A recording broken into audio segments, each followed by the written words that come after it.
برادران ملت اسلامیہ، السلام علیکم ورحمۃ اللہ وبرکاتہ۔ الحمد لله رب العالمين والعاقبة للمتقين والصلاة والسلام على من كان نبيا وآدم بين الماء والطين وعلى آله وأصحابه أجمعين، أما بعد فأعوذ بالله من الشيطان الرجيم، بسم الله الرحمن الرحيم. فلما بلغ معه السعي قال يا بني إني أرى في المنام أني أذبحك فانظر ماذا ترى. قال يا أبت افعل ما تؤمر ستجدني إن شاء الله من الصابرين. صدق الله المولانا العظيم وبلغنا رسوله النبي الكريم، ونحن على ذلك لمن الشاهدين والشاكرين، والحمد لله رب العالمین۔ اعلیٰ حضرت عظیم البرکت مجدد دین و ملت الشاہ مولانا امام احمد رضا خان فاضل بریلوی علیہ رحمت رضوان ارشاد فرماتے ہیں، واہ کیا جود و کرم ہے شہ بطحا تیرا، واہ کیا جود و کرم ہے شہ بطحا تیرا، نہیں سنتا ہی نہیں مانگنے والا تیرا، فرش والے تیری شوکت کا علو کیا جانے، خسروا عرش پہ اڑتا ہے فریرا تیرا، میں تو مالک ہی کہوں گا کہ ہوں مالک کے حبیب، یعنی محبوب و محب میں نہیں میرا تیرا، اور حبیب یا رسول اللہ تیری سرکار میں لاتا ہے رضا اس کو شفیع، جو میرا غوث ہے اور لاڈلا بیٹا تیرا۔ محترم سامعین کرام، میں نے ابھی خطبہ مسلمہ کے بعد جس آیت مقدسہ کی تلاوت کرنے کا شرف حاصل کیا، خلاق کائنات اپنے کلام بلیغ میں ارشاد فرماتا ہے، فلما بلغ معه السعی قال یا بنی انی اری فی المنام انی اذبحک فانظر ماذا تری، قال یا ابت افعل ما تؤمر ستجدنی ان شاء اللہ من الصابرین۔ آپ اس کا ترجمہ یوں سماعت فرمائے، پھر جب وہ اس کے ساتھ چلنے کے قابل ہو گیا، کہا اے میرے بیٹے میں نے خواب دیکھا کہ میں تمہیں ذبح کرتا ہوں، اب تو دیکھ تیری کیا رائے ہے؟ کہا اے میرے باپ کیجئے جس بات کا آپ کو حکم دیا گیا ہے، خدا نے چاہا تو قریب ہے کہ آپ مجھے صابر پاؤ گے۔ حضرات گرامی، یہ مہینہ نہایت ہی عظمت اور مرتبے والا ہے، اس کا چاند نظر آتے ہی ہر قلب میں اس عظیم الشان قربانی کی یاد تازہ ہو جاتی ہے، جس کی مثال تاریخ انسانی پیش کرنے سے قاصر ہے۔ یہ مہینہ اصل میں جلیل القدر پیغمبر کی یادگار ہے، جن کی زندگی قربانی کی عظیم مثال تصویر تھی۔ یہ جدید الانبیاء خلیل اللہ حضرت ابراہیم علیہ نبینا و علیہ السلام ہے۔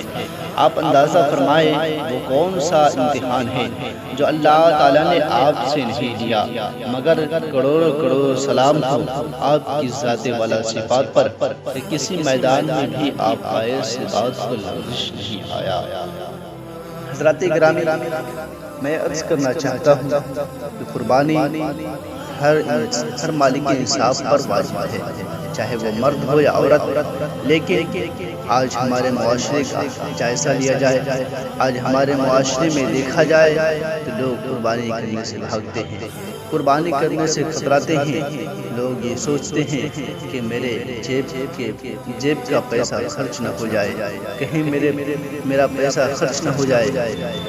مسلمانوں، افسوس صد افسوس ہے تم پر کہ تم اللہ کی بارگاہ میں اللہ کی راہ میں قربانی کرنے سے کتراتے ہو، حالانکہ تم پر کہ تم مالک نصاب ہو چکے ہو، حد بلوغت تک پہنچ چکے ہو، تم پر قربانی کرنا واجب فرض ہو چکا ہے، پھر تم کیوں کتراتے ہو؟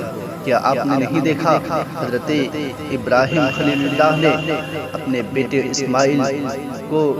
اسماعیل کے گلے پر چھری رکھ کر انہیں ذبح کرنا چاہا، لیکن اللہ نے ان کی قربانی کو قبول فرما کر ان کے بدلے دمبے کو رکھ دیا۔ آئیے میں آپ کو بتاتا چلوں جب حضرت اسماعیل علیہ السلام حد بلوغت کے قریب پہنچ گئے تو اللہ تعالیٰ نے حضرت ابراہیم علیہ السلام سے آپ کی قربانی طلب کر لی۔ 3 دن مسلسل خواب آتے رہے۔ تیسری صبح آپ نے حضرت حاجرہ سے کہا کہ میں اور میرا بیٹا اسماعیل ایک دعوت پر جا رہا ہوں، لہذا آپ اسے تیار کریں۔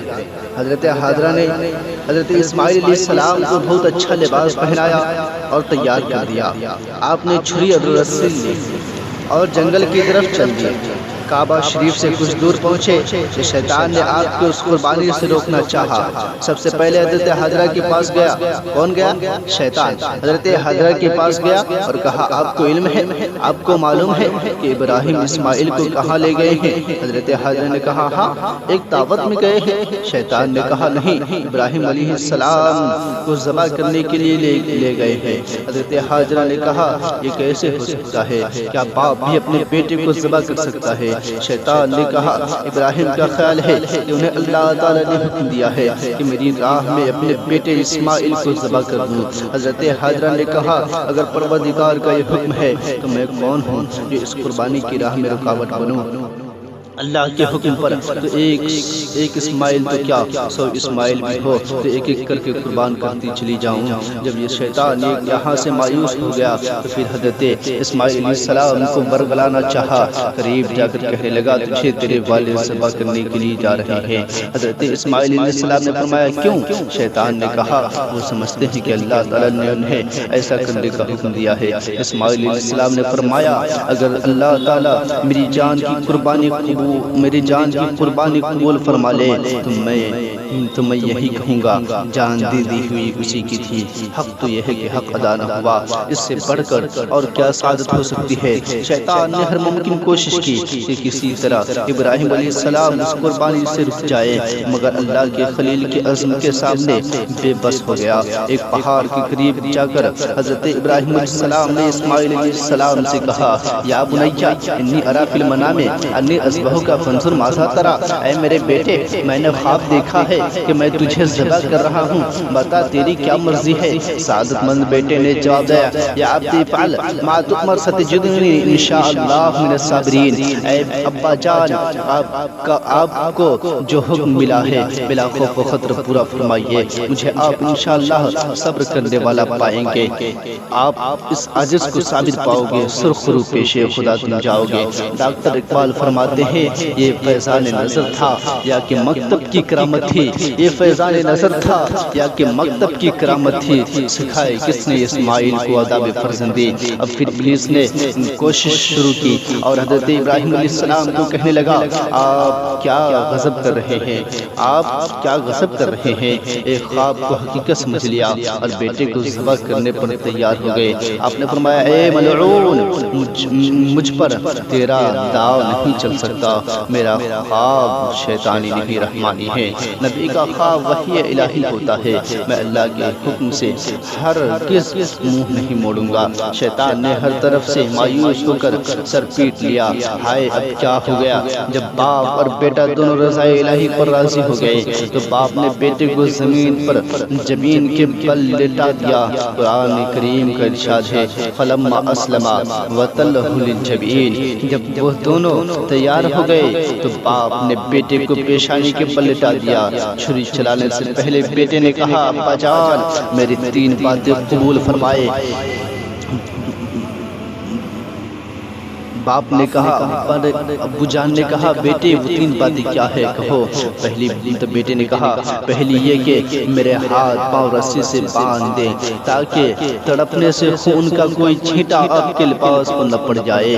دوسری یہ کہ اپنی آنکھوں پر پٹی باندھ لیجئے، کہیں ایسا نہ ہو کہ ہاتھ میری محبت کی وجہ سے رک جائے۔ اور تیسری بات یہ کہ میرا خون آلود کرتا میری والدہ کے پاس پہنچا دیجئے، وہ اسے دیکھ کر اپنے دل کی تسلی لے لیا گئی کہ باپ نے بیٹے کے گلے پر چھری رکھ دی۔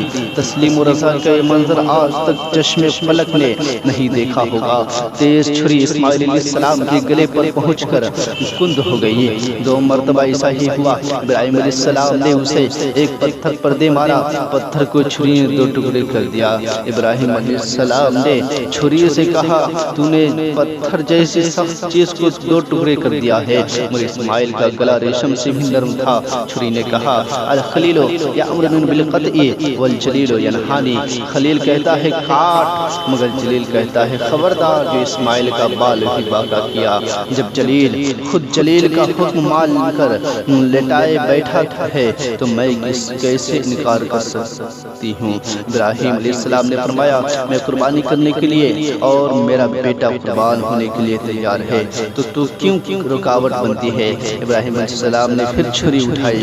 چھری کے اسماعیل علیہ السلام کے گلے پر پہنچنے سے پہلے جنت سے حضرت جبرائیل ایک مینڈھا لے آئے، اس کو نیچے رکھ دیا۔ حضرت اسماعیل علیہ السلام کو اٹھا لیا، مینڈھا ذبح ہو گیا اور آواز آئی ونادیناہ ان یا ابراہیم قد صدقت رؤیا انا کذلک نجزی المحسنین ان ھذا لہو البلاء المبین وفدیناہ بذبح عظیم وترکنا علیہ فی الآخرین۔ اور ہم نے پکارا ابراہیم تو نے خواب سچا کر دکھایا، یا ہم نیکیوں کو یوں ہی جزا دیتے ہیں، نیکیوں کو یوں ہی جزا دیتے ہیں، بے شک یہ صاف آزمائش ہے۔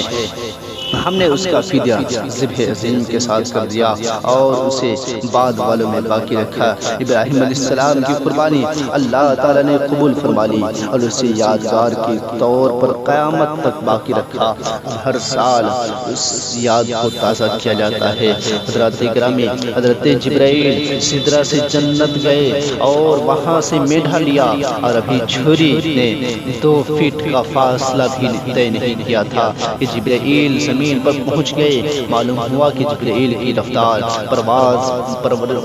پرواز بہت تیز ہے۔ علامہ عسقلانی رحمۃ اللہ علیہ نے فتح الباری شرح صحیح بخاری میں اور علامہ عینی نے عینی شرح بخاری میں فرمایا کہ ایک مرتبہ حضور علیہ السلام نے حضرت جبرائیل علیہ السلام سے دریافت فرمایا کہ تو نے کبھی اپنی پوری قوت بھی صرف کی ہے؟ جبرائیل علیہ السلام نے عرض کیا 4 مرتبہ میں نے اپنی پوری قوت صرف کی ہے۔ پہلی بار جب حضرت ابراہیم علیہ السلام کو منجیک میں رکھ کر آگ میں پھینکا جا رہا تھا، آگ کے شعلے آسمان سے باتیں کر رہے تھے، پھر اللہ کے خلیل آگ کی طرف جا رہے تھے، میں مقام سدرہ پر بیٹھا تھا۔ اللہ تعالیٰ نے حکم دیا کہ جبرائیل جلدی پرواز کر، میرا خلیل آگ میں جا رہا ہے، آگ کو مار مار کر گلزار بنا دے۔ یا رسول اللہ صلی اللہ علیہ وسلم، میں نے سدرہ سے پرواز کی اور خلیل علیہ السلام کی آگ میں پہنچنے سے پہلے پہنچ گیا اور آگ کو گلزار بنا دیا۔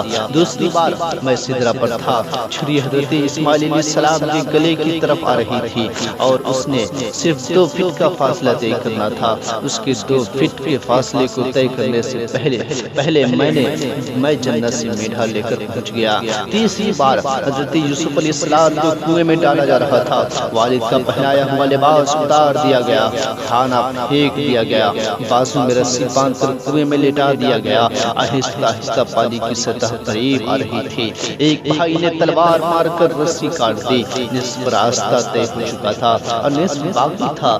رسی کاٹ دی گئی اور میں سدرہ پر بیٹھا تھا۔ حکم ہوا جبرائیل جلدی جنت جا اور یوسف علیہ السلام کے پانی پر پہنچنے سے پہلے جنتی تخت لے کر جا پانی پر بچھا دے۔ میں نے اپنی قوت صرف کر دی، سدرہ سے جنت گیا اور وہاں سے تخت اٹھا کر زمین کی طرف آیا اور ابھی یوسف علیہ السلام پانی پر نہیں پہنچے تھے کہ میں پہلے پہنچ گیا۔ چوتھی بار غزوہ احد میں آپ کا دانت مبارک شہید ہو گیا، خون پاک کو قطرہ زمین کی طرف جا رہا تھا۔ پروردگار عالم نے فرمایا جبرائیل اگر میرے محبوب کے خون پاک کا قطرہ زمین پر گر گیا تو زمین جل کر راکھ ہو جائے گی، جا اور اٹھا کر میرے پاس لے آ۔ جبرائیل نے عرض کی یا رسول اللہ آپ کے مقدس خون کے زمین پر گرنے سے پہلے میں سدرہ سے پہنچ گیا۔ معلوم ہوا، پتہ چلا کہ حضرت جبرائیل السلام بہت بڑی قوت و طاقت کے مالک ہے۔